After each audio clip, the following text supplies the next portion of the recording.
সুস্থ ও স্বাভাবিক জীবনে ফিরে যেতে নতুন দক্ষতা অর্জনে মন দিচ্ছেন মিয়ানমারের সামরিক কর্মকর্তা ও শিক্ষার্থীরা। সেই লক্ষ্যে মোবাইল ফোন, বাইক ইত্যাদি মেরামতের প্রশিক্ষণ নিচ্ছেন তারা। সাবেক সামরিক কর্মকর্তাদের দ্বারা পরিচালিত লাইফ গোল নামে একটি কারিগরি প্রতিষ্ঠানে চলছে এই প্রশিক্ষণ, যেখানে মূলত অংশ নিচ্ছেন মিয়ানমারের সামরিক প্রশিক্ষণরত শিক্ষার্থীরা। মিয়ানমার থাইল্যান্ডের সীমান্তবর্তী এলাকার একটি ক্যাফেতে সাবেক ক্যাপ্টেন কো আই দ্বারা পরিচালিত 10 জনের একটি দল শিখছে অ্যান্ড্রয়েড ফোন মেরামতের কাজ, যাতে থাইল্যান্ড বা দেশে ফিরে নতুন জীবন শুরু করতে পারেন তারা। তৃতীয় লিঙ্গের এই ক্যাপ্টেন কারিগরি প্রতিষ্ঠান থেকে বৃত্তি পাওয়া প্রথম ব্যাচের একজন।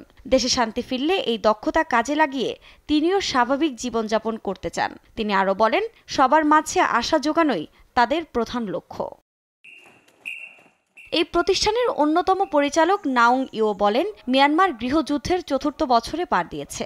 এখন পর্যন্ত অনেক নিরীহ মানুষ মারা গেছে। হাজার হাজার তরুণ এই যুদ্ধাবস্থা দেখে বড় হয়েছে। তারা এই পরিস্থিতি থেকে মুক্তি চায়।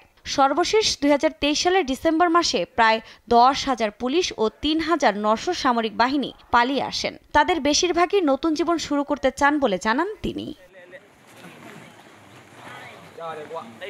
সামরিক শাসনের বিরুদ্ধে শান্তিপূর্ণ প্রতিবাদ মুখ থুবড়ে পড়েছে। আমাদের দেশের তরুণরা এখন ঝুঁকির মধ্যে রয়েছে। তাদের ধরে ধরে সামরিক প্রশিক্ষণ দেয়া হচ্ছে। আমরা চাই তারা নতুন করে স্বপ্ন দেখুক, দক্ষতা অর্জন করে আত্মনির্ভর হয়ে উঠুক। নতুন করে জীবন সাজাতে এই কারিগরি শিক্ষার বিকল্প নেই। তাই লাইফ গোলের মাধ্যমে এই দক্ষতা বাড়ানোর উদ্যোগ নিয়েছি আমরা। একজন প্রশিক্ষক জানান, এখানে অনেক সময় গুপ্তচর ঢুকে যাওয়ার সম্ভাবনা থাকে। এই প্রোগ্রামটি ভণ্ডুল করার চেষ্টা করেন।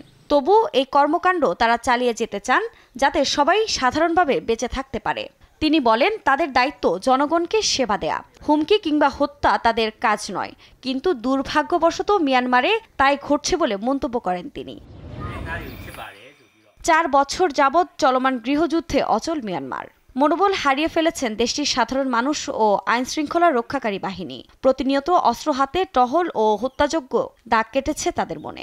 এমন জীবন থেকে নিস্তার পেতে নাম পরিচয় পাল্টে শিক্ষার্থীরা ঠাঁই নিচ্ছেন থাইল্যান্ড সীমান্তে। এই মানবিক বিপর্যয় থেকে টেনে তুলতে শিক্ষার্থীদের দিকে সাহায্যের হাত বাড়িয়ে দিয়েছেন সাবেক সামরিক কর্মকর্তারা। নিউজ ডেস্ক, দেশ টিভি।